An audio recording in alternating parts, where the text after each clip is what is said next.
ได้ถ่ายคุณค่ะมือกำลังถืออยู่คุณเห็นไหมคะถ่ายบรรยากาศค่ะคุณเอ้ายังไม่เสร็จค่ะยังไม่เสร็จไม่ต้องเบียดมานะคะคุณกรุณารอคิวด้วยค่ะ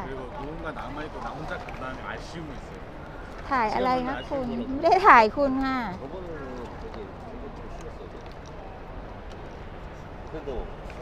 เอ้าเดินจะเตะกระเป๋ากูอีกอีบ้าเอาไม่ต้องเข้ามากูยังไม่ได้ไปมึงเห็นไหม